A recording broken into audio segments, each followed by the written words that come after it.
here. How high can we go in the volume with the cheers? Can I hear it again? The cheers. Can I hear it again? Very good. This is very important. You don't have to cheer for me, but please, we're going to cheer for all the participants and the teams, and also to the people who are responsible for this event. Of course, Clark, all the participants, all the volunteers. There's been a lot of hard work behind this event. This is a harvesting festival today. People have put a lot of work into their ideas and business. It's been a process of 6 to 7 weeks in this business accelerator, and now we are going to see the results. And that's why it's important for you to give some positive feedback back. We're going to have great panelists here who are going to review and give their feedbacks on the ideas. And then we are not only going to work hard today, we're also going to play hard. It's going to be a work hard, play hard procedure this afternoon, because we're going to continue after the presentations here today and have drinks and some food here in Gróska. And it's very important also to mingle and meet the teams, the participants. And of course, if there are some questions that the panelists are not able to ask and you're curious about, feel free to approach the teams and ask them. As I said, this would not be possible without the help of so many volunteers and people who are behind this, the project managers here in Clark, of course, and of course our sponsors as well. We are sponsored by Huawei and Nova, as you can see. I could see it miles away, just in the parking lot. That we're in the good hands of Nova here today with the sparkling disco balls, of course.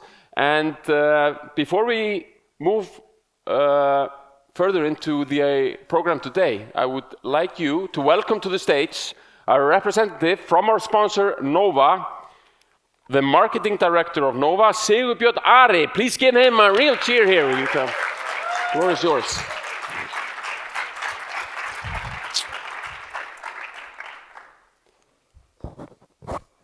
Hello, this is probably, it's turned on. So nice to see you here today. It's a beautiful day that we're getting, so we only have fun ahead of us. My name is Sigurbjörn, and I lead the marketing at Nova, and it's a privilege to be here today. When Nova partnered with Clark and Huawei, we didn't just want to smack a logo on a cool project. It's rather because we genuinely believe that when something is good for business, it has to be good for society as well. And together with Clark and Huawei, we have created this incubator that provides startups with the necessary network, the necessary tools, and the necessary mentorship to succeed. And in fact, we have renewed our agreement for 3 years, so it makes sure that Startup SuperNova is going to be around for the next coming 2 years. And while this year is coming to a close, it makes us very proud to look back at the impact that this incubator has generated over the past years. And that brings me to why Nova is a part of this project at all. It's not because it's simply a nice gesture. It's because it's rooted in our identity. Our identity and our DNA is innovation. And from the very beginning, Nova has been about innovation. In 2007, the Icelandic telecom market was stagnant. But Nova came fresh into the market as a fresh brand and disruptive brand that changed the game. And throughout, Nova has been first in the future with new technology and new ways of doing things. We were the first with 4G in Iceland, and that transformed the way that we use, for example, this small thing that is in our pockets every day. That became the centerpiece of our everyday lives. We spearheaded the launch also of 5G into Iceland. And time and again, Nova has been first into the future with new technologies. And that is exactly why we feel the connection to support startups like the ones we see here today who are creating the future. Startup SuperNova is not just a huge PR stunt. It's not just theory. its impact. And the numbers, they speak for themselves. Startup SuperNova has helped launch 33 companies over the past years, which have generated over 134 jobs, if I remember correctly. And 79% of those companies are still operating today. And that is a ratio that I think it speaks for itself, but it speaks volumes as well. And the economic impact is undeniable.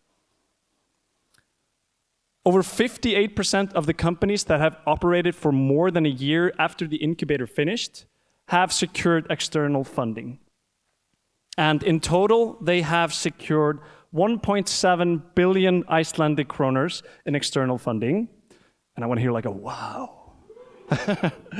And they have generated more than 3.5 billion Icelandic kroners, in accumulated revenue. And to put it in context, that is, if my calculations are correct, about 23,300 iPhone 17s, which we just launched today in our stores. So if you haven't seen it yet, make a trip this weekend to a Nova store and check it out. But this is the true value of Startup SuperNova. It's not just about creating new startups, creating new startup. It's about creating lasting value. This platform has also given us at Nova a lot in return. We've had the chance to get to know the teams, the amazing founders and the teams. We've had the chance to witness bold ideas being born, and we've had the chance to be inspired by the founders and their creativity and courage to bring these ideas into life. And that is the way we see innovation. It's not just about having ideas, it's having the courage to bring them to life. And that is what you guys are doing here today, and you have all my respect for. If I were having a pitch here today, I'm probably way over my time. I'm just going to say thank you very much. Good luck to the teams. And see you later up there. Thank you. Nova, Nova, Nova. Clock, clock. Thank you so much, Sigurbjörn Ari. And now, a few words from the project manager of this event, Startup SuperNova, who has been with the teams, ruled it out with them. A few words from the wonderful Jenna Guðmundsdóttir. Please give her a great hand. Round of applause.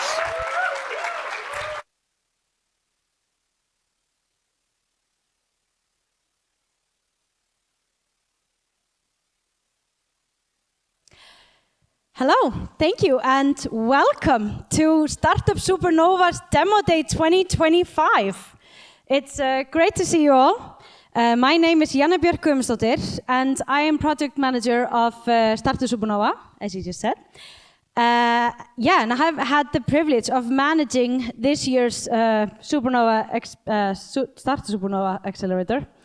It's really been an honor to witness the growth of our teams over the past few weeks. Startup SuperNova is a collaboration between CLAC Icelandic Startups, Nova, and Huawei. At CLAC, our mission is to empower early-stage founders in Iceland with the tools, guidance, and community that they need to turn bold ideas into scalable companies. This is the 6th edition of the accelerator, designed to prepare ambitious and promising startups for growth and international markets.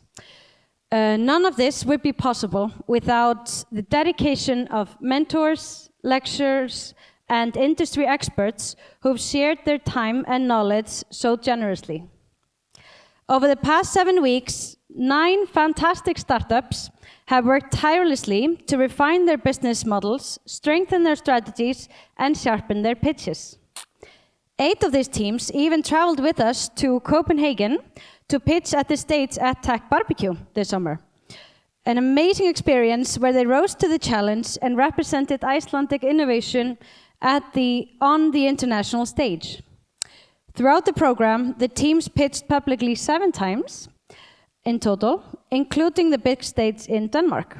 Each time, they've grown in confidence, skill, and clarity. What has impressed me the most was their strong spirit of collaboration. Right from the first day, these teams have supported and encouraged each other, creating an inspiring atmosphere of shared growth, strong morale, peer-to-peer support, and genuine collaboration. It's been inspiring to watch them not only grow their own companies, but also lift each other up on the way. Personally, it's been a great joy to get to know the founders. Their creativity, resilience, and drive has made this journey truly rewarding. On behalf of Clark, I would like to thank Nova for their tireless collaboration, Huawei for their invaluable support, and of course, the incredible Clark team for making this all possible. Above all, a huge thanks to the participants of Startup SuperNova. Your energy and dedication has inspired us all.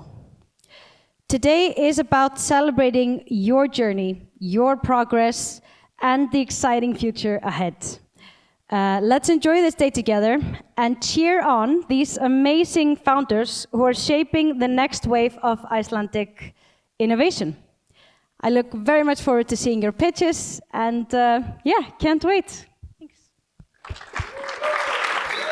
Thank you so much, Jenna. Thank you so much. Thank you so much for this and all your hard work. And now I'd like to welcome to the stage a very important part of this mix, which are our panelists. They are sitting here, very experienced founders of investment funds. We have from Iceland Venture Studio, the founder from that particular fund. Please welcome Bala Kamalakaran.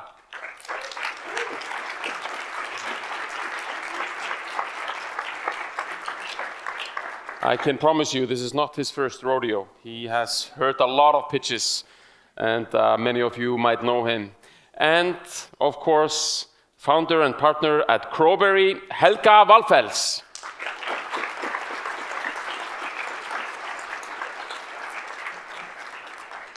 We're just about to get started, get our first team here up on stage. Want to go over the rules very quickly, and also good for the panelists to know that each team has 3 minutes for its pitch, and then 3 minutes of feedback from the panelists.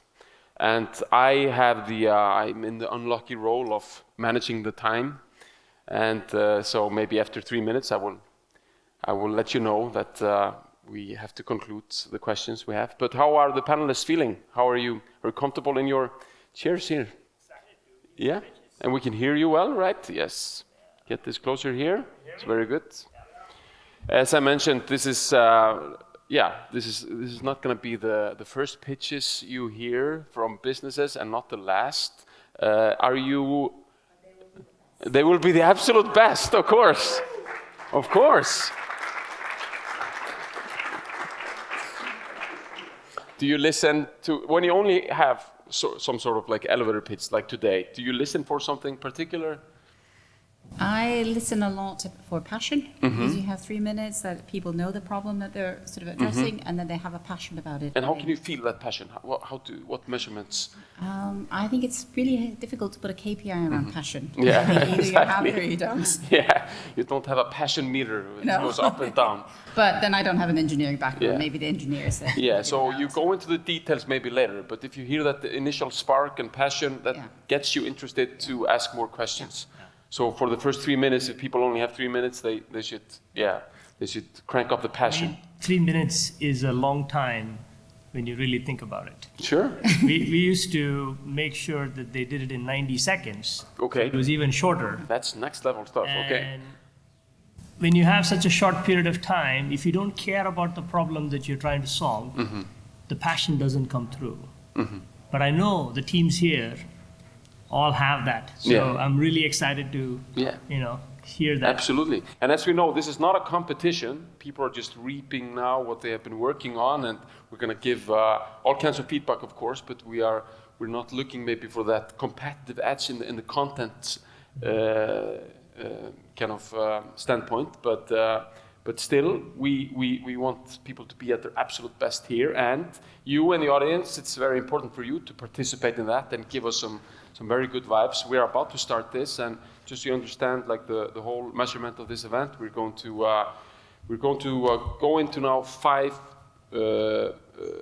performances in a row, so to speak, and then we're just going to take a short breather because we have to have the energy level right here, and we have coffee here inside the auditorium, and then we're going to continue with the next 4.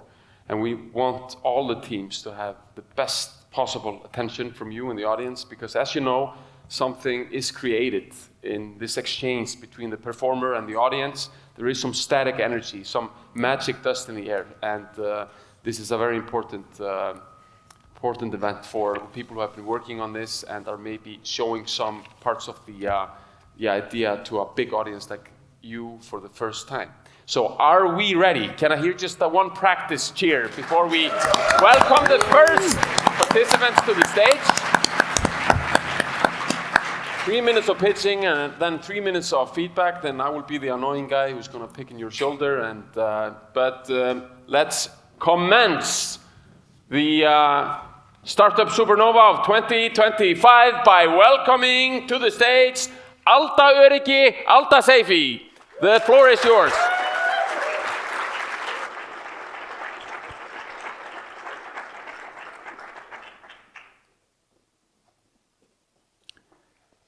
In January 1998, I got a phone call I will never forget.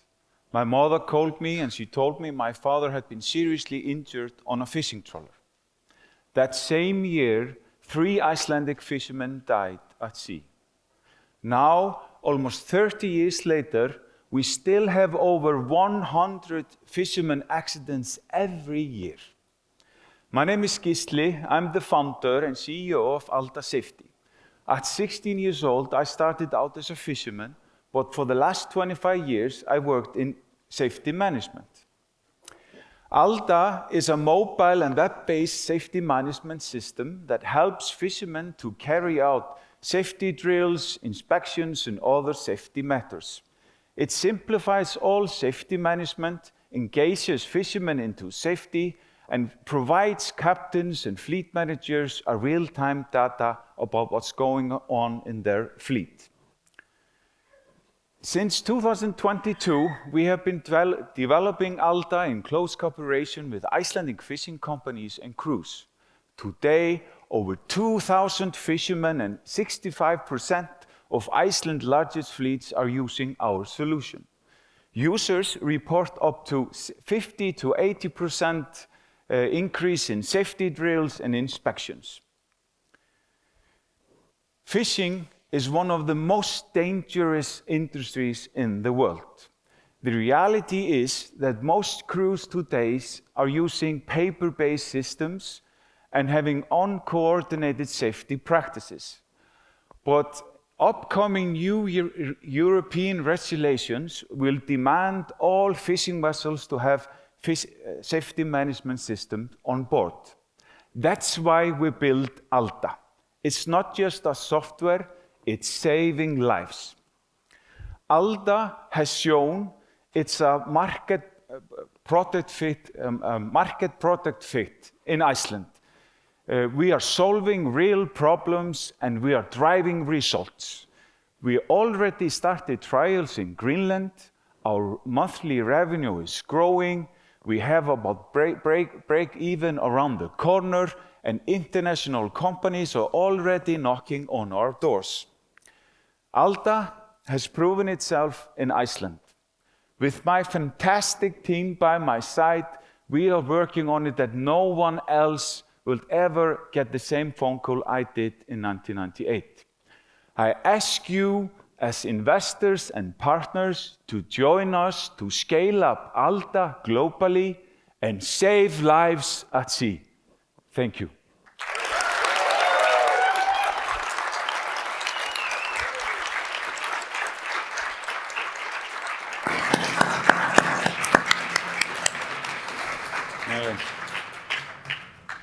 All right. No. You want to go, Helga? Okay, ladies first. Yeah. Yes, so thank you for a fantastic pitch. Really interesting and a really important problem that you're solving. So that was very compelling and the passion was clearly there. Just wondering about the market, you talk about global expansion, wondering about the market size, and also if there's an opportunity to go into other markets other than fishing as well. Yes. Could you turn the microphone? So here we are. Thank you. Yeah, so we are looking at the moment, of course, we have been focused on Iceland, and we have seen great marketing possibilities in other countries. We are focused on the Nordic, which is very similar to us, and also we have an access to our partners in Iceland, with its own fishery in the Nordic countries. That's a market of about 2,000 ships, or about 20-fold Icelandic market. But then again, the market elsewhere is quite big, and I think internationally we established that the safety management system, maritime safety market is about 30 billion, increasing 12% a year. So there's a lot of market to gain. Also, and we haven't gone into this much, but we have a lot of possibility to grow in different direction. And for example, we already started trials with fish farming, and we are in 2 companies here in Iceland at the moment. We just signed with Kaldvik on the last Seafood Expo, and before that we started with Arnarlax, and that is also open for foreign markets, Norwegian ownerships. And then again, this solution can work in similar phases, and we are looking at a possibility of going in land also, Alta land, which is in fish factories. So how do you charge for this? Is it per boat or is it per people on the board? What's the charging mechanism? Yeah, it's a monthly charge for one. It's one payment for just one size. At the moment we're just using it on fishing trawlers that are 21 meters and longer. But we are looking into expanding our product, so we're going to have smaller boats also. So we have pricing for smaller boats. So it's based on the size of the boat? Yes, not how many people are. This is what a demand from the market here in Iceland. All of the fishing company owners, they just wanted one number that they would pay each month, and then they would know how much it cost over the year. Okay. Do we have time for more questions? Yeah, just wondering about the competition. Now, you said that there's regulation coming that's demanding the boats have this, so I'm just wondering, there must be other companies thinking along similar lines. Yes, there's no competition in Iceland. We're the only one in the market. In the Nordic countries, the most competitors that we have, they are based on sort of old systems that used to be project management system, not this niche system that we are creating, and this is just globally like that. So there is not so many safety management systems like this available in the market. Alta Safety, you did a marvelous job. Thank you so much. Thank you. Thank you so much. Give them a warm hand. Thank you so much. And thank you, panelists. I did not even have to be the annoying guy. This was just perfect timing. I was told to get the full Nova experience, I was supposed to turn these lights on. I don't seem to know how to operate them, but here we are, okay. I didn't even know these were lights. I had no idea what this was. Okay, it's happening now. Okay, all right. All right, and I also want to tell you, of course, that don't be shy, don't be strangers, to introduce yourself to the teams. Alta Safety, they will be here in the drinks and food afterwards, and of course all the teams. And if you have any more questions, if the panelists have more questions, we'll just do that after 5 o'clock. Also want to tell you, the people who are in the back, this is actually pretty cool how you stand there, because it's, you know, like we are completely full here and everything. But and we are pretty much have a full house, but we have a few chairs available, like in the second row here, and I know that the teams would really appreciate that support of having the audience close to them. At least that's my experience as a performer. To have the people close to you is the best. So please, just find yourself down this avenue of stairs here and occupy the second row. You don't have to be shy. Just, you know, please come down here. Yeah, we're going to cheer for them to do that. Yeah, we're having some people coming closer. Perfect. And on that note, we're going to continue to give the applause, continue to give the applause. You have to have that wave going. Please welcome to the stage our next participants, the team Atlas.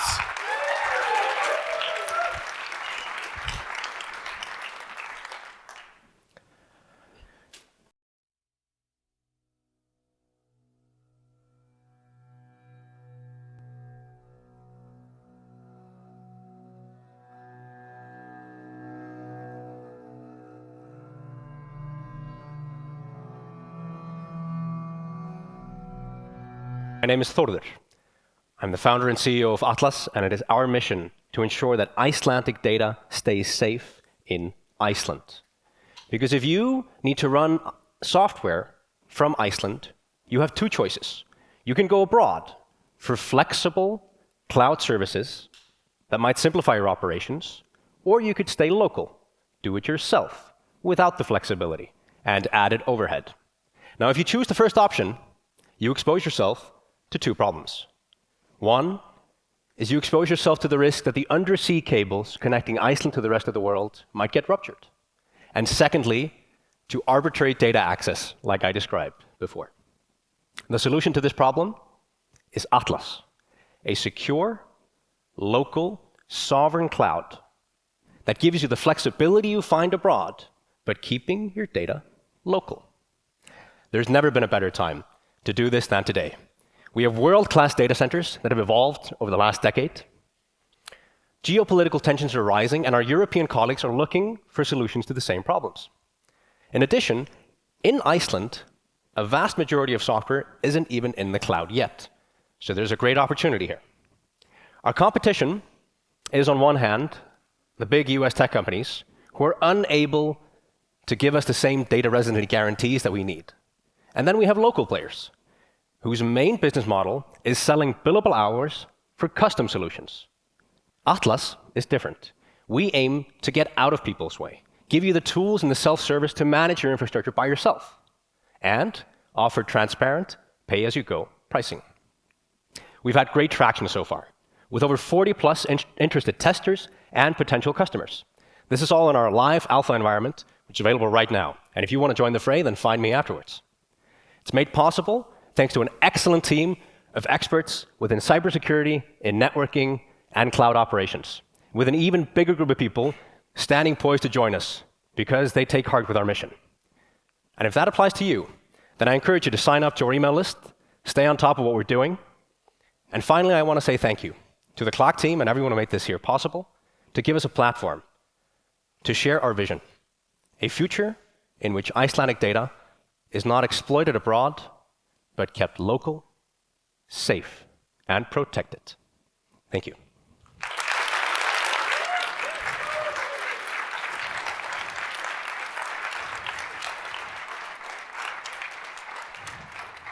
Okay, so All right. This is seems like deja vu to me, but I mean, I think it's great that you're trying to build this in Iceland. I think the biggest challenge I would think would be the size of the market, in terms of building this infrastructure. So can you tell me a little bit about the size of the market? How are you thinking about the size of the business? Sure. According to our estimations, the hosting and infrastructure market in Iceland maps somewhere around 30 billion ISK. And we've already seen that there's an environment here to establish big local tech players. And we think that this could be the next step up. Very cool. I mean, the other thing is people who have been running on, say, AWS or Google Cloud, how do you plan to port them to what you're building? Is it compatible from a software point of view? You're tapping into one part of our market, which is people who might already be in the flexible solutions. Mm-hmm. The majority of market isn't even there yet. And for both of these channels, we have different strategies. If you want to leverage both options, you can have a portion of your deployments out in Google and a portion of it in Atlas. Blue-green deployments with predictable patterns that we know across the industry. And if you don't even have that yet, then anything beyond what you're doing locally is a step up. Okay. Cool. no, very interesting. And actually, Bala and I were together once investors in a company called Green Cloud. So I don't know, that was a long time ago, but sort of early cloud days. So we kind of know this whole thinking about also data sovereignty, so how you protect your data. I was also wondering, yes, okay, the Icelandic market is maybe limited, but could you bring the same business model to other markets where people are also becoming increasingly sort of concerned about data sovereignty? Absolutely. I'll let one of my colleagues answer that question. Christo, you want to take that? Yeah, so on a global scale, mainly in Europe, there are a multitude of smaller cloud providers trying to achieve the same. So the idea isn't particularly new. However, we believe we can do it better, and we still differentiate even among entire Europe in that we do it fully open source products. We're not going to make like a homemade dashboard or a custom service that is like locks you in. A huge part of our value proposition is when you come to Atlas, you can run it home on your on-prem, or you can move it to us. We're never going to lock you into some custom software. We're going to use the known good open standards and known good open software and run that at scale managed. I've also noticed that there is a trend now, because I think a lot of, especially regulated industries, want to be in a private cloud. And there is a trend. I've seen a couple of software companies that are kind of making it easier to bring your own cloud. So we're in companies that sort of have customers that want to bring their own cloud. Is that something that you've thought about? It's something we've thought about as a possible avenue. I believe that's indeed what Green Cloud ended up doing back in their days.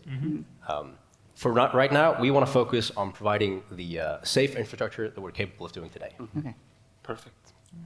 We'll Thank you have so- a lot to talk about. So Yeah, absolutely. We'll meet after. Yeah, and So, let's we'll be up continue there. this conversation. Yeah, afterwards. Please give Atlas a round of applause. Great job. Great job. Thank you so much. And we're going to continue. We're almost in alphabetical order here, but something got mixed up a little bit here, because next we have, and please give them a great round of applause as well, Anime Genesis.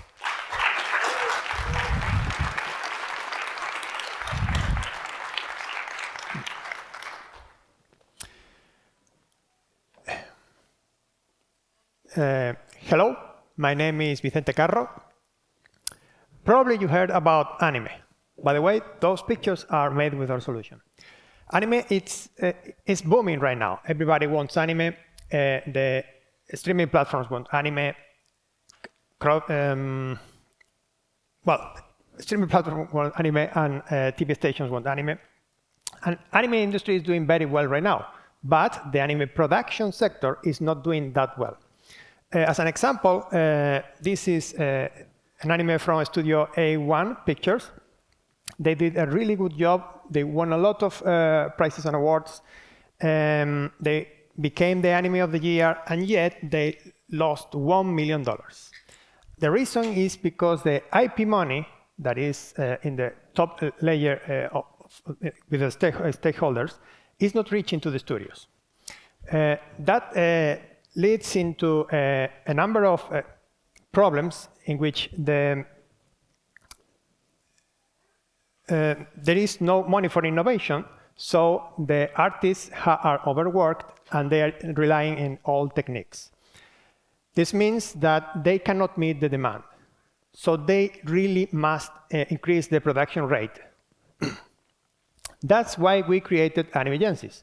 It's an anime-focused, Japanese anime-focused, AI-powered web application, animation production support SaaS. And there are a lot of AI solutions out there. Probably all of you know that you can do a lot of AI images right now, but all of them are trial error. They don't really work for production anime. That's why we created ours, following the exact pipeline of the traditional anime in Japan. That allows the studio to keep full directorial control, plus multiplying the productivity of each artist. And it is sustainable. We're completing a very strong team, but I wanted to highlight just Manuel Cristobal. Manuel Cristobal is an internationally renowned animation producer. He's a member of the Oscar Academy Awards. He has a lot of films and a lot of prizes, and he's with us on this. And the anime industry, as I said, is huge right now. It's $37 billion and growing. But the anime production sector is only $3 billion. And we want to unlock that market. Because the big studios are protected by the big companies, we're going to focus on the medium and small studios. So why now? Well, because on one side we have this huge demand that is growing, but on the other side, experts are saying that in 3 to 5 years we could see a collapse of the anime industry. And sure, there is more competition there, but as I said, most of it is not a fit for the task. And there is only one kind of direct competitor that is focused mostly on bigger studios. So we are focusing on the other two. And our business model is, sorry. It's a subscription-based SaaS, sorry. And it's not theory. We already tried some of this. We had 2 pilot projects in Europe. Those gave us some revenue, and we have an ongoing pilot project in Japan that has been extended twice per customer request. So at this point, we are looking for investment and partnerships in animation production. So please join us, and let's save the future of anime. Thank you.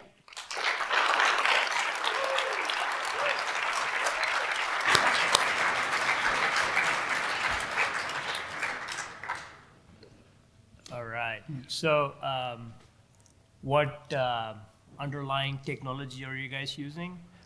Depend on the task, but the most visual one is generative AI. Generative AI, but you're building the models ground up, or you're using? Right now we are using models that are already out there, but we will create our own models, yes. Yeah, so this runs in GPUs and things like that, Yes. so the infrastructure. Yes. Everything is GPU based. So how are you guys gonna manage with $30? Because the GPU costs are gonna be... The plan is that for the first stage of the project, we will be operating on strategic losses. Okay. So we need a strong investment. Yeah, no, thank you for a great presentation. Did not realize there was an anime crisis because it seems to be all around, so it's a new problem to me. But also thinking, and I was thinking maybe along the same lines with the pricing, is sort of how do you forecast your top line revenue to grow? I mean, how quickly can you grow? And especially if you're reaching out to a lot of smaller anime studios. I'm just trying, it's a large market, but what is the market size? What is your sort of accessible market? I mean, how big is the market for smaller studios, and how difficult are they to reach? Well, there are around, depending on the statistics, between 600 and 900 studios in Japan, and they are ignored by the big companies. We went to Japan, we talked with the big ones, and they decided to let them die. So they're essentially open for us to save them. Okay. And in Japan, things are a bit different. The personal relationship and trust is very important. So we are, the third member, co-founder of the team, is going to be a Japanese VIP to help us with that.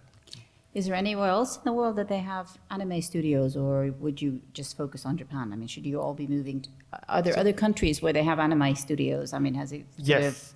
Eventually, there are other countries that are doing anime, but anime fans usually don't like that much anime that is not from Japan. Okay. So it has to come from Japan. Yeah. And eventually we want to move to Europe, but that's a different story I can talk about later.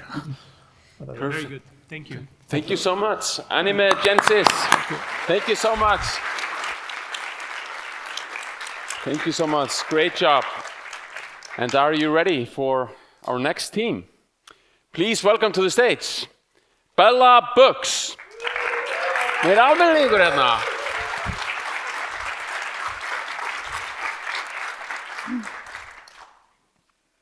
Do you love stories about a huge underserved market? Then listen carefully. My name is Erla, and I'm the founder of Bella Books, an AI bookkeeper for legacy accounting systems.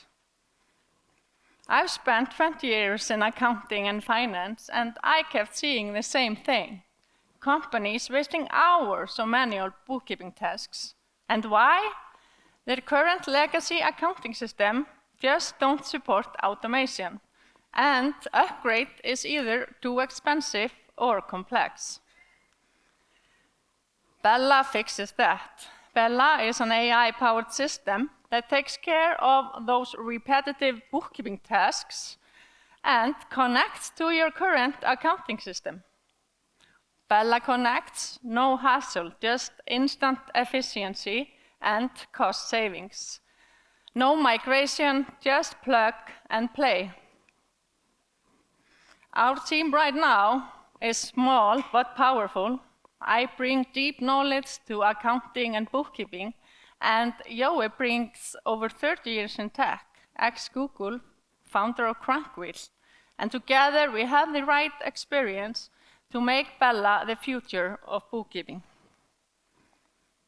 The timing is perfect and the market is ready. While legacy accounting system stays stuck in the 1980s and AI technology is ready for high accuracy automation, millions of small and medium entities all over Europe remain underserved. Bookkeeping costs can consume up to 2% of companies' revenues. That's a massive market in Europe. And by reaching only 11,000 customers, Bella unlocks the opportunity of 37.8 million euros. And that's the opportunity we wouldn't want to miss.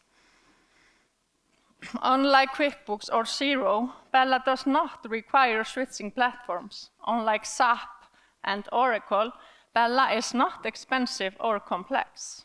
And unlike other AI tools, Bella connects to legacy systems. And what better is, it learns over time. We already see strong interest from mid-market firms in Iceland, and we are already having conversation with few who are eager to test when the product is ready. And once Bella is in use, no one is going to want to be left behind. We are starting in Iceland, and then we're heading out to Europe, where we're going to bring millions of small and medium entities the 21st century of bookkeeping. Right now, we are raising funds, and we are excited to have a conversation with you. Let's talk.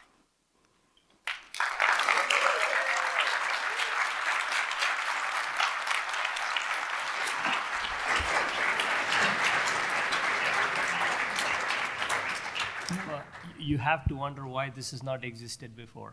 Yeah. I mean, I think it's great. I think if you guys execute on this, it definitely is a big market. We have 30 companies, all of them do bookkeeping, and I only worry about all those independent small business guys who are doing the bookkeeping in Iceland. They manage tens of companies. He will basically put them all out of a job, so that's the only thing I worry about. They can become salespeople for Bella Books. Yeah. Possibly. Yeah. But no, great idea.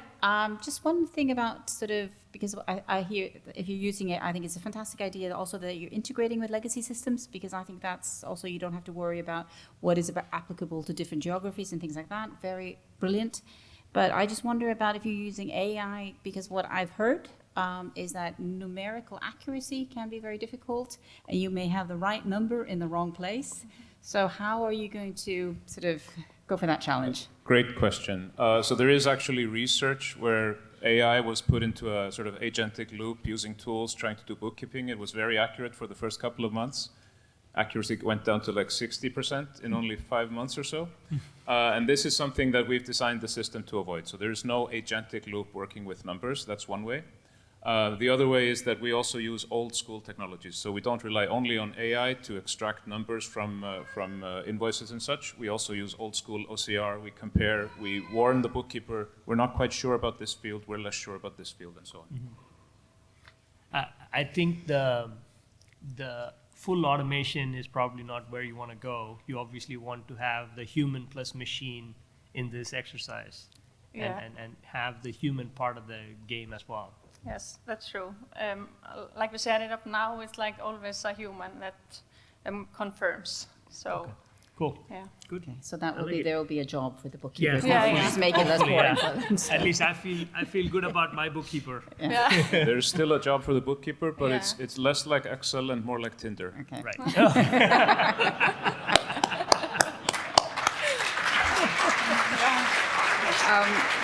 Just one quick question in terms of sales. Will you be able to partner with some of the legacy systems, or can you build partnerships that way if you integrate with legacy systems? Yeah, we are starting now integration with JK Bókhald, and we are hoping to have a partnership with them. Mm-hmm. And also we have been talking about with some bookkeeping firms, the big ones, and they are interested in using Bella. Okay. Cool. Very cool. Perfect. Good luck. Thank you so much. Joe and Erla, Bella Books, thank you so much. Thank you. You can see here that, Bella, there's one extra light here. We forgot one. Now the stage is ready. Apologies to all the teams that have already presented. They missed this one. This one is just, this is not cooperating at all. What a task that was brought to do. This one is just, it's gonna be here in the corner. We only have one team left to present before like a little mini breather break of sorts we're gonna have, because this is all about attention and we have to focus. So let's crank up our brains for our final presentation before our mini break and breather. Please welcome to the stage, Checksum Labs.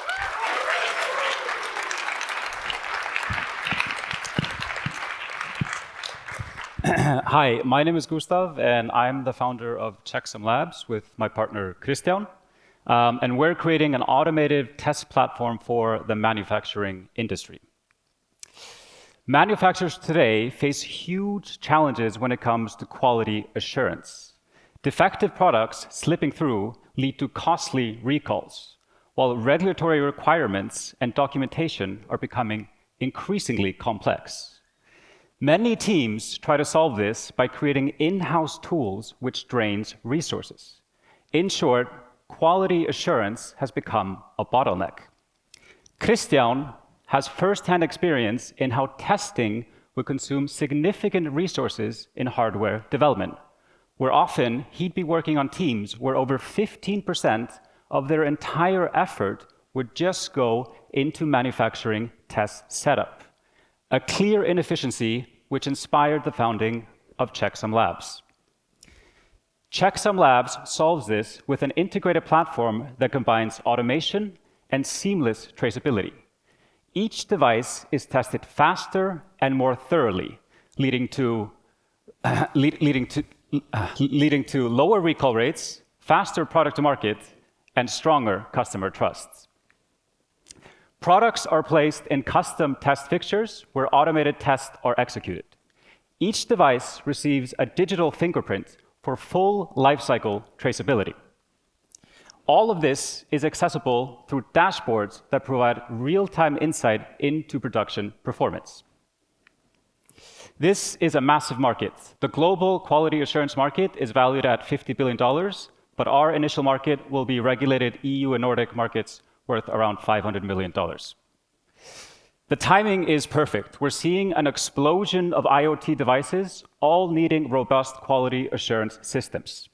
Regulations like EU MDR are raising the bar, and factory automation is accelerating. But quality assurance remains the bottleneck. And with supply chains reshoring to both Europe and the United States, the need for compliant quality assurance systems is only increasing. Our business model blends recurring SaaS subscription revenue, one-time hardware sales, and professional services. Competitors either fall into expensive, generic test solutions or in-house tools that drain time and resources. Checksum Labs hits the sweet spot.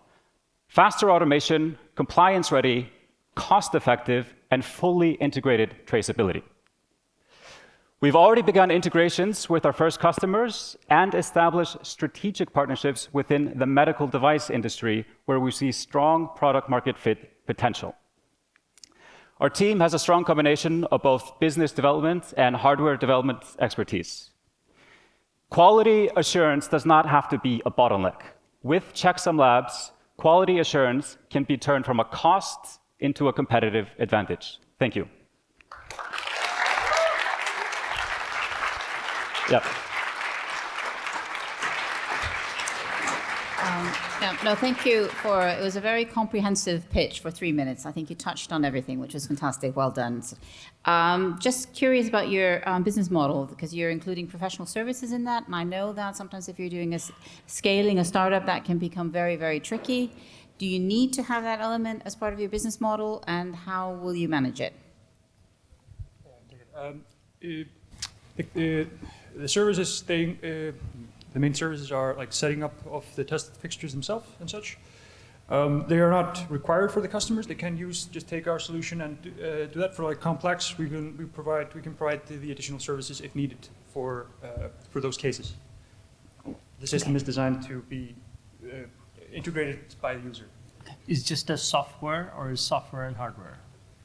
We can provide the testing solution and the traceability solution is a software, but accompanying that, you need a hardware to execute the tests on the device, and we provide services on developing those fixtures on those devices. And again, like if needed, the customer of course can also do that. Our main product is the subscription, is the software that provides the test execution and the traceability, which is the biggest overhead in the setup.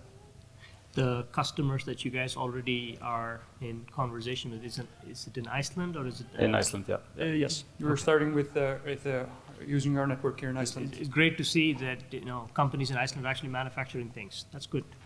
Absolutely agree. We need more of those. Great. And nice to see that you're starting with the medical device industry. I think it makes perfect sense. I'm just wondering, because I think you somewhere in your pitch you said sort of regulated industries. Are you thinking then pharmaceutical or defense, or what would you? Medical device industry. So you just get that, and that will be where you're. Yeah, that is our main story. Yeah. Strong, currently, yeah. Yeah, but could you grow into maybe I didn't phrase my question well enough. Can you grow into other industries like, I don't know, pharmaceuticals, where I imagine quality assurance is very important, and/or defense apparently is a growing industry. Not that I'm a fan, but. Pharmaceutical, no, because since we're focusing on our hardware products. Okay. But with defense, definitely. And in general, these kind of quality control systems are very important for general in manufacturing. Just the extent of their execution depends heavily on regulation and how seriously you take the quality of your product. So, if I understand it correctly, any control system which has sensors and devices and motors will be possibly can use checksum. Yeah. Yeah. In the long term, yes, we can. Of course, we're focused on a narrow field of type of devices, but in general, the concept can be applied to any electronics manufacturing. Yeah. Very good. Thank you. Yeah. Thank you. Labs. Thank you so much. All right. Beautiful people in the audience. I just want to tell you, you are a really, really cool and beautiful bunch of people. The Icelandic innovation community. Give yourself a round of applause. All right. And thank you for all the support to the teams. Whether you believe it or not, we are more than halfway through our presentations. 5 done and 4 to go. But as you know, the science shows that people can only hold up focus or attention for more than 45 minutes. That's why it's arranged that way in the universities. You only have the lectures for 45 minutes, and then you have the academic 15 minutes. And now we are going to take a little breather, but we're not going to leave the room. I want to actually start by offering the people here in the panel, Helga and Bala, would you like something to drink? Would you like... You have water? Are you fine with water? But I would like to tell you that there are drinks inside the room. I think we have coffee in the back, and we have some soda and energy drinks and things in the cooler up there. And yeah, we're just going to maybe, just enjoy some drinks within the room for a few minutes, and just talk a little bit about what has happened, because we need to rejuvenate our brains when we. So the doors have been locked? Yeah, the door. Yeah, we're not gonna leave. We're not gonna leave the auditorium, people. We're not gonna leave the auditorium. This is just to get drinks. Because we are serious about resuming here in a few minutes. But it's very good to stand up, as you know, blood flow and everything. And you're not missing out on the weather. It's just winter weather. Sunshine, but very cold.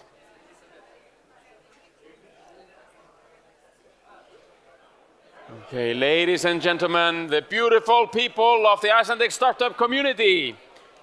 The break is over. We're going to find our seats. Yes. Let's give the break a round of applause. And please find your seats. We have to get ourselves into position for the final 4 presentations. The panelists have to find their seats. The panelists are refilling their cups. They're going to have fresh drinks. And feel free to bring your drinks and your snacks to the chairs. That is all fine. And I like the strategy that some people have here to start eating candy now, because you don't want to do that too early, because you know about the candy crash that happens like half an hour after you eat it, but that should be fine now. And of course, we have a party straight afterwards.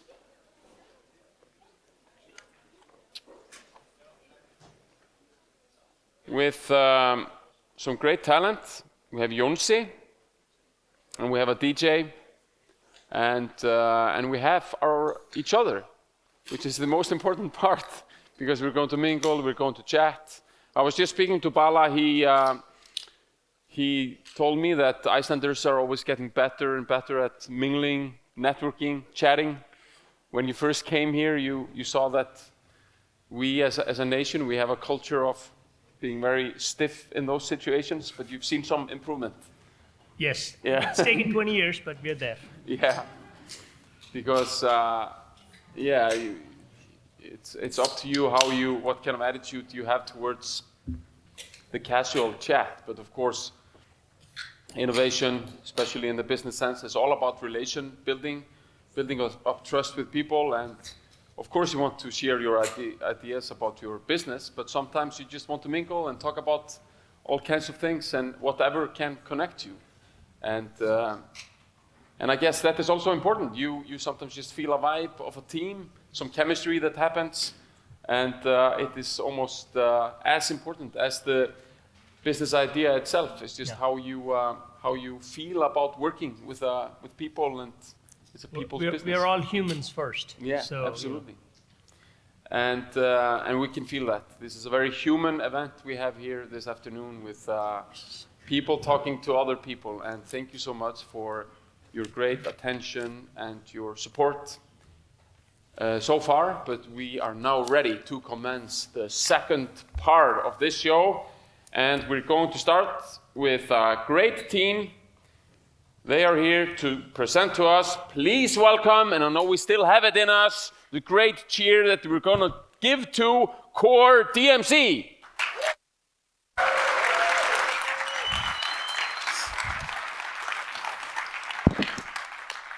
Wow, amazing break. I love that. Hi, my name is Andri. I'm the CEO and co-founder of Core DMC. A DMC, or a destination management company, big words, they design and deliver tailor-made travel programs and events. From cheese tasting on a local farm to tent accommodation on top of a glacier. Now these designers, they want to spend their time coming up with the unimaginable, like this dinner reservation. It's pretty stunning. I would eat there. Would you? Now the reality. Each itinerary takes 15 to 20 hours of manual work. And hours are wasted every week searching for data. And millions are wasted annually through data errors and inefficient tools.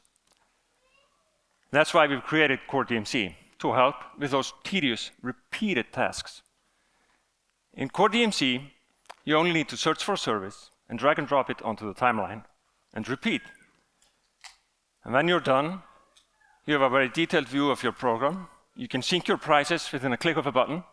You can update your margins and always have visible the total end outcome of your program. From that, we automatically create a stunning presentation, which for the last year, in our beta testing, we've had endless questions and praises about which software were used to create these presentations. And with Core DMC, every proposal becomes a masterpiece. We're a team of 6. Our CTO, Robin Beatty, has been creating software in the travel sector for the last 15 years. Half of that in cooperation with my co-founders, Jon and Johanna, who have been running a DMC in the Arctic for the last 25 years. Myself, I've been creating software in the financial sector for almost 20 years. And prior to that, I was lucky enough to tailor-made these programs that we saw earlier. The DMC market are in a need for digitization and optimized workflows. And there are multiple universal solutions out there who underserve these high-end DMCs. And we are targeting these really high-end DMCs. We provide software as a service for a monthly fee of around $150 per month per user. And these DMCs are very accessible to us through our member networks, as hundreds of these potential clients are on a first-name basis with us. And our MVP is ready. We aim to reach 20 clients this year, doubling that number the following quarter, and within a year to reach over 100 clients or about 1,000 users. And we are seeking people to have a seat at the table with us to help servicing those DMCs. Thank you.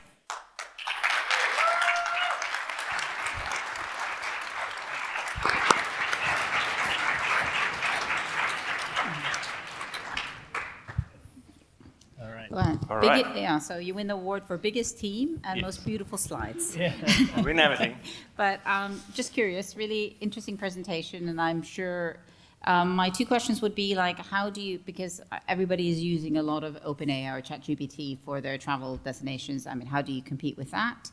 And then also because you're sort of targeting a $10 million market, or this DMC, the core DMC users, do you foresee just building a $10 million business, or do you think you can go beyond that? Yeah, excellent question. Details. So I expect a long answer. Robin, you want to I'll take answer that? the first question. This is not for companies who are selling a retail product. This is for companies who are pitching bespoke, tailor-made travel solutions to their B2B clients, to agents. And so we're not in competition with that same market here. And we think we're doing something quite unique. So maybe the follow-up question to that is, because it is so bespoken, how can you build software that is across the board? Because it'll be very unique for each DMC client. So what's the repeatable thing in this that you guys... That's the thing. The software we create, it's not for the repeatable thing. Our clients, they are never doing the same thing. They are always thinking about something new. So they always have to, be creative and spend their time being creative rather than copying data in Excel or whatever. So that's the thing. We want to have speed, creating a stunning presentation that meets the requirement of a stunning experience. All right. I hope that answers. Maybe we can talk more. Yeah, for sure. I know a little bit about this business, so awesome. We can talk about it. I'm one of the early investors in Guide to Iceland, so I know a little bit about this. Yeah. Yeah. So I mean, just to follow up on my question, I mean, when you say they're sort of your target DMCs are worth 10 million or something like that, so I'm just wondering, it feels very relatively, as a venture case, would feel relatively small to me, but I mean, could still be a great business. Yeah. So do you need outside funding, or can you, I mean, if you have the software and you're very well connected in industry, would you need funding, or do you just want to grow your business? I mean, at least there's no request for funding. No, so I'm pretty sure. that's what, yeah. I mean, like I said to the other teams this morning, there's good money and bad money. We would like good money, but good money is not always a lot of money. So what we're seeking is people to help us expand and get to the correct markets. Okay. Cool. Good presentation. Core DMC. Do they need money? We all need money all the time. When they offer cookies, you accept cookies. That's what they say in this business, right? Core DMC, I was going to write a joke about they should present in Adidas All-Star shoes, but didn't finish that joke, but I've been thinking about the attire of the typical entrepreneur. Used to be the white sneakers and the turtleneck, but I see some more variety now. I see all kinds of cool attires. I'm trying to introduce this. It's like you're competing in a snooker tournament. I think that is the way to go forward. But we're going to continue. We only have 3 to go, and we're going to keep the energy level high in here. Please welcome to the stage Football Mobility.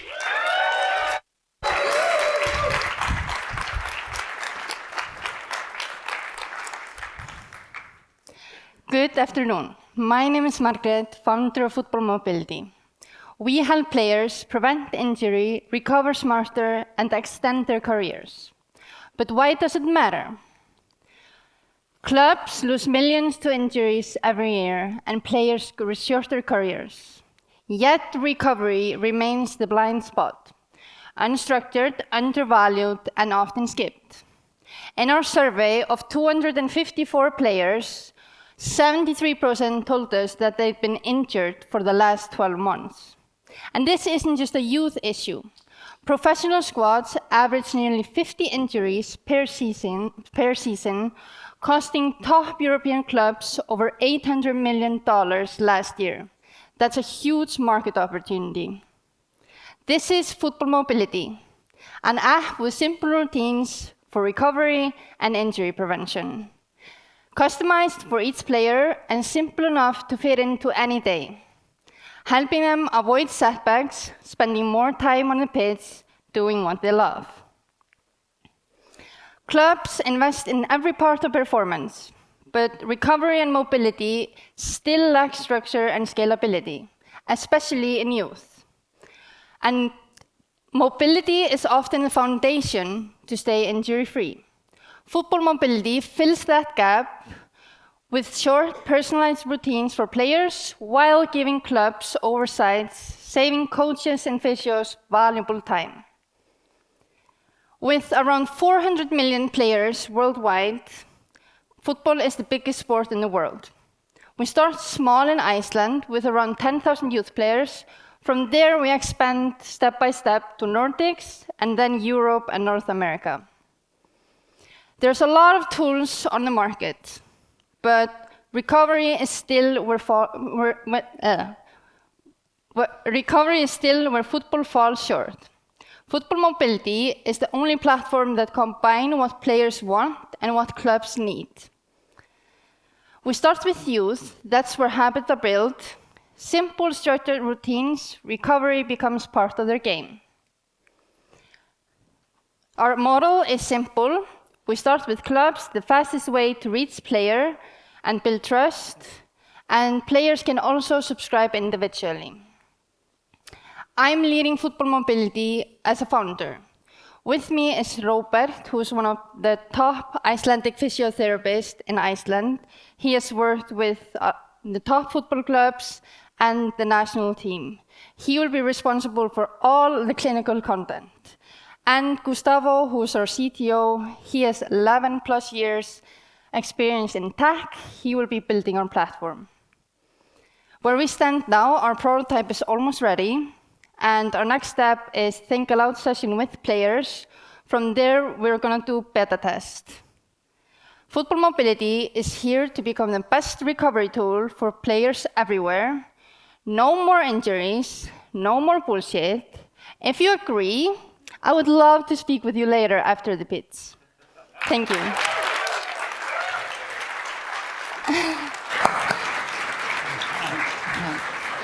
Thank you for an amazing pitch. Love the enthusiasm that you presented it with.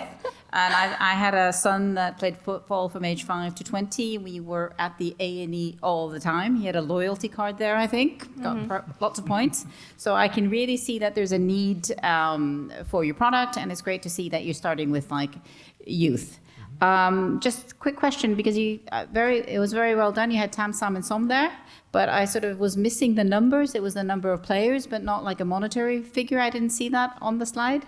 You mean the clubs? Yeah, you had a Tam, Sam, and Som, for the market size. Yeah. So you had the number of, I think it was players or clubs, but not the sort of monetary. So just a little thing that I would fix in the future. Okay. Yeah. And but I guess also my question is, I see you also personally do a lot of other sports, and I assume there are injuries in other sports. Why are you starting with football? And is that because it's a big sport, or you think the injuries are more prevalent there? Yes. Well, in the future, I see we go to all the sports. But with football, I've just seen and lived it. I lived abroad with professional football players. I come from sports myself with CrossFit and running.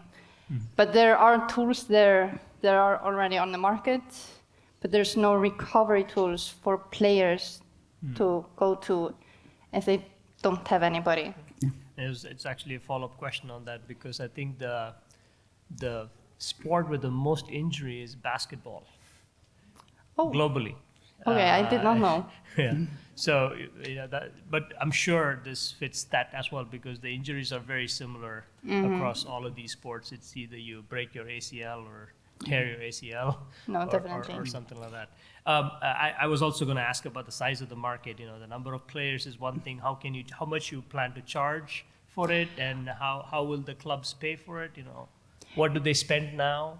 Yeah, we're still too early in that process to know how much we will charge them. So I cannot answer this right now. But if you will be following us. Good. We'll talk more. We'll talk more about that. Yeah. Good to know that you haven't thought about it. Good. No. Yeah. Okay. Thank you so much. Yeah, thank Football you. mobility. And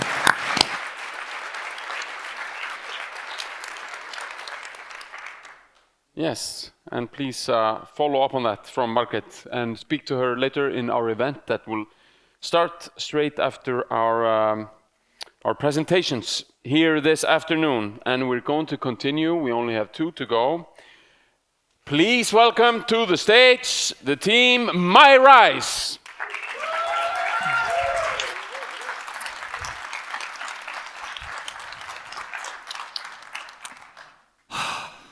Hi, my name is Noe, and I'm the co-founder and CEO of My Rise. This photo was taken in the middle of the night during a school trip in France. At the time, I was living in Denmark and already sick from mold exposure in my school. But on this trip, it finally pushed me over the edge. I remember calling my mom because I had completely crashed down. I could barely breathe. What the photo doesn't show is me, sitting there, crying in the street behind the camera, scared, and realizing I had just lost my health. The next day, I took the first flight back to Iceland and had to quit my school program in Denmark. It took me over a year to fully recover my health from this, but that same year made me realize something important. That the hardest part about getting back up is not starting, but staying consistent when life knocks you down. And today, most people struggle with the same thing in fitness: consistency. Not because they don't want to work out, but because current solutions aren't built for life's ups and downs. What people truly need is guidance, flexibility, and emotional support. And that is why we are creating the My Rise app, with an emotionally intelligent AI coach that listens, understands, adapts, and guides you based on your mood, energy, and life, creating workouts that fit today while keeping you on track for tomorrow with a fun and supportive community. The global fitness app market is booming and expected to become 4 times bigger in the next 5 years. And right now, with AI becoming more personal and adaptive than ever, this is exactly the right time. Yes, there are a lot of fitness apps out there: Strava, MyFitnessPal, Sing, and they've all proven there's a demand. And of course, real-life fitness coaches are also a competition, but they're expensive and not scalable. What the apps today miss is the human side of fitness. We are building the first emotionally intelligent AI coach, like having a human partner in your pocket.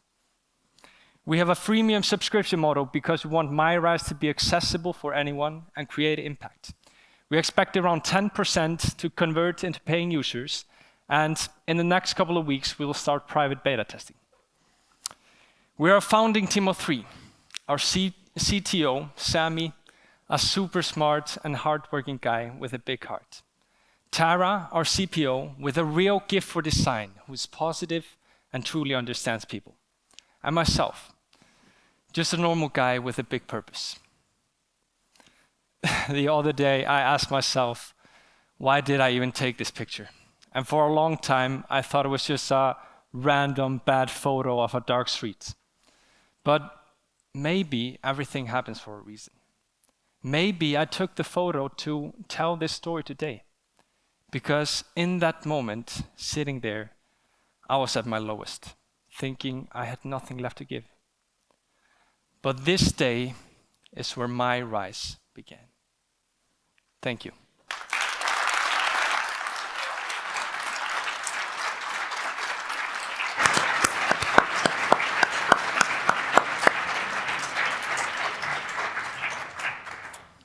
Yeah, I mean, this is probably the most crowded market ever to get into. So how, maybe I'm just asking because it wasn't clear in the pitch, how do you differentiate yourself in this crowded space? Because most people who care about their fitness already use some tools. How do you get them to switch? Definitely, a good question. So most AI tools today, for example, they have a very broad focus. They can generate workouts, but they don't have something called an episodic memory. They are not able to schedule or follow up, but we are different because we have a smaller focus on only this fitness app market, which lets our codes have a worldview of each user's, their goals, routines, etc. And then he is able to follow up, schedule, and all of that. Yeah. I mean, maybe it's just help or advice. Rather than going broad, go much more narrower and have a smaller group of people, define the customer segment more shorter, smaller. And in Iceland, it's easier to do because you'll find people who are, they fell down because of CrossFit or some of that, or running or some of that. So find the niche that works for you to kind of build out, because I think broad you can definitely address it, but making it narrow is a good idea, because if you go broad, you probably won't hit anybody. Thank you for your advice. Really appreciate it. Yeah, I'm just super curious about the emotional intelligence part of it, because I think that's very important. And I've tried lots of fitness apps, never found one that I really like. But I pay for them, which is kind of, I guess, good for them, and I don't use them. So I'm just wondering, how do you approach the emotional intelligence bit of it, and how do you use AI for emotional intelligence?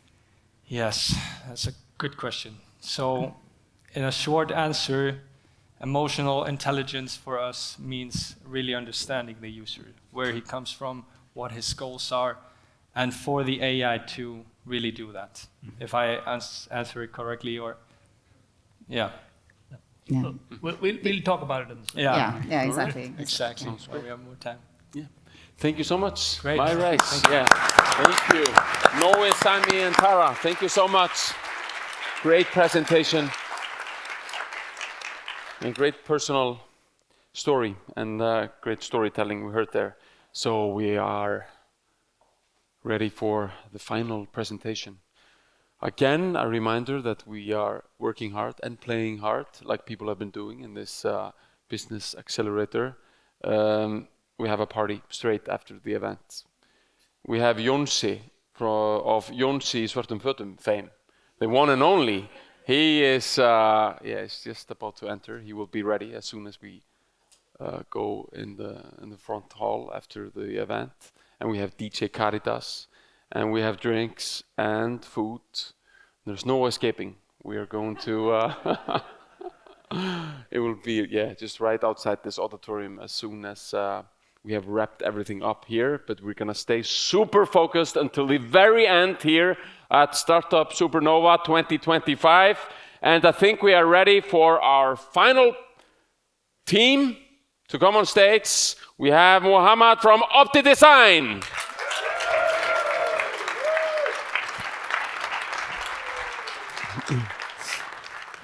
Hi, I'm Mohammed, the founder of OptiDesign. Back to my childhood, I got a big Lego box. I was so overwhelmed. What should I build with this Lego box? I wish I had Lego Shapes Guide that shows me all shapes and possibilities that I can build up with this Lego package. Growing up, become a structural engineer, I had the same dilemma. I was asked to find the best design alternative for a building project. There are loads of possibilities, hundreds, even thousands of possibilities. I spent 14 hours to just come up with 3 ideas. Went to my client, having a happy face, showing him the carbon emissions and cost of each alternative.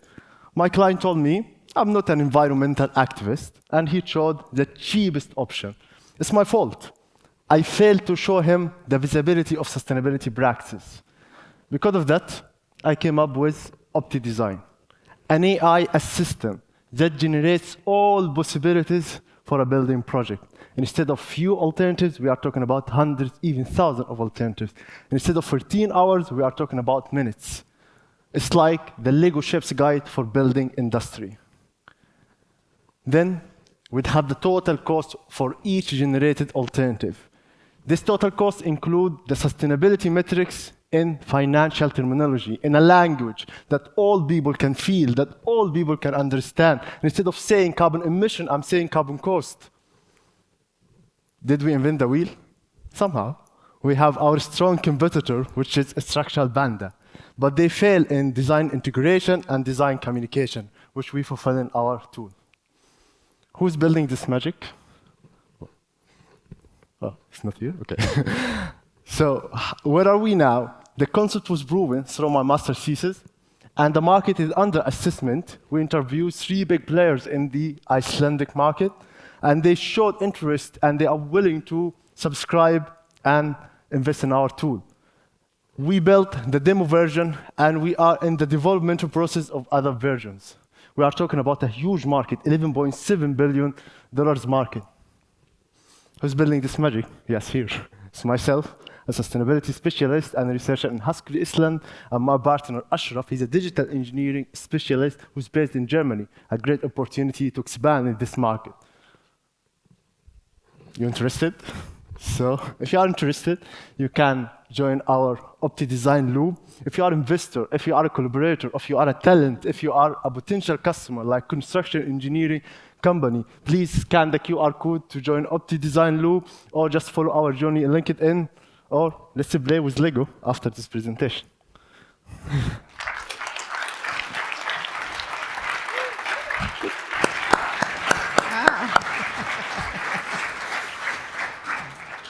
It's very cool. It's pretty appropriate for Iceland because we love concrete.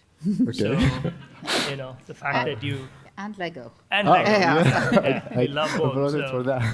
Bringing something like this into this market, obviously driving down cost, bringing sustainability, it's all good stuff.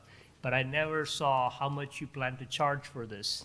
Okay, it's around $3,000 for annual subscription. This is for 1 seat. And we have different packages for different seats.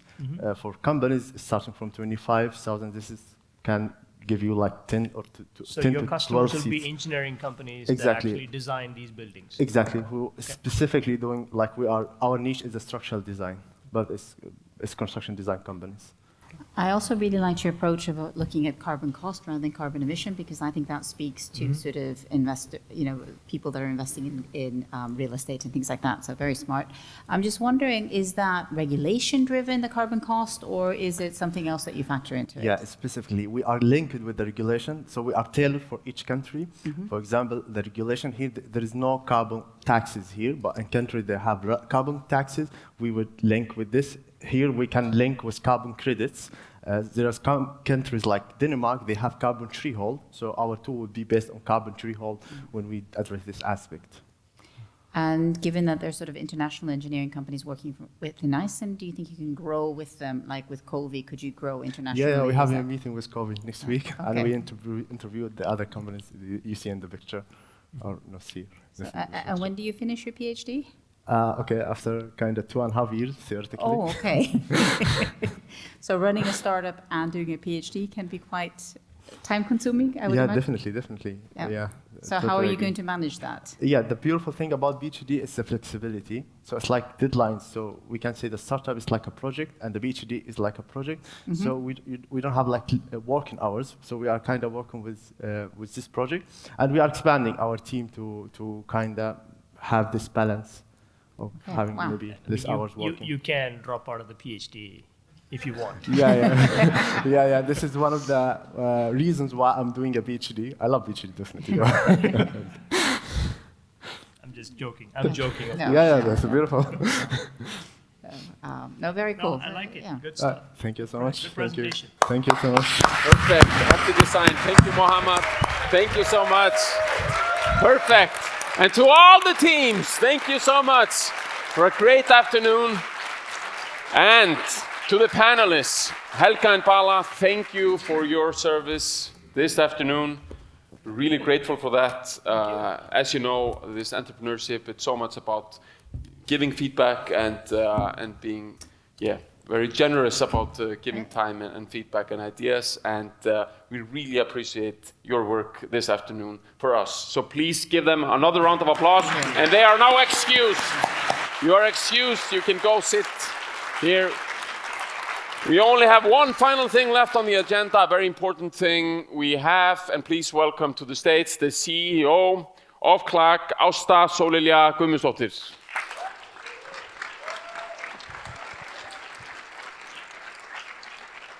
Wow, what an amazing demo day. Don't you agree with me?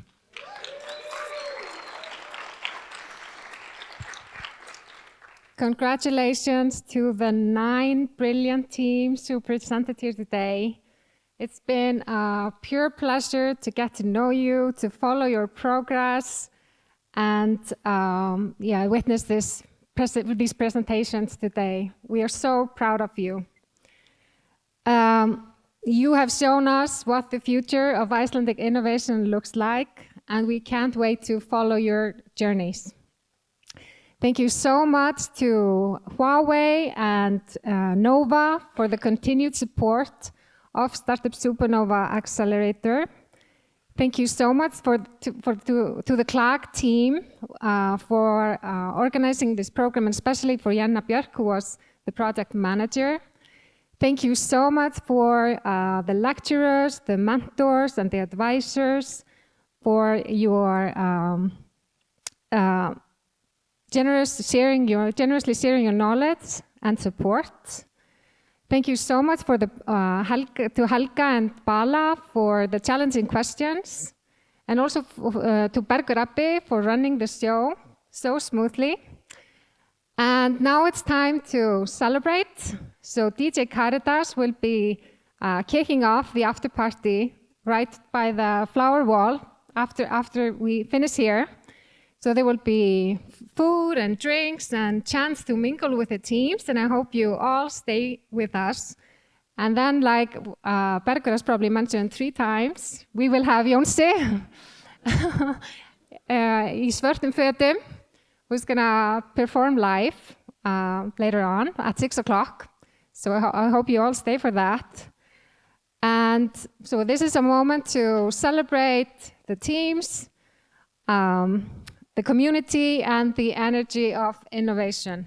And thank you so much for being a part of Startup SuperNova. And let's keep building the future of Icelandic innovation together. Thank you. Well said. And we're going to have all the teams up on the stage. All the teams are going to come here, and we're going to continue to cheer for them. Keep it up. All the teams up on stage, and the people from CLAC, panelists, please come to the stage. We're going to shoot a few photos. Line yourself up. Yes, let's continue to cheer for them.